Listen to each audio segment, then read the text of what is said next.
Hi friends, আমি আপনাদের স্বাগত জানাই আমার ইউটিউব চ্যানেলে। আমি আজকে আপনাদের জন্য একটা নতুন ভিডিও নিয়ে হাজির হয়েছি। আমি আজকে বাংলার নাম্বার ওয়ান ডিজে বাপনের একটা ছবি আঁকবো স্কেচ পেন দিয়ে।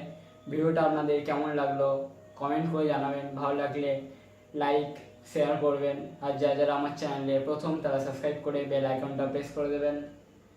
আর আপনাদের সবাইকে জানাই শুভ নববর্ষে প্রীতি ও শুভেচ্ছা। ধন্যবাদ, দেখা হচ্ছে পরের ভিডিওতে।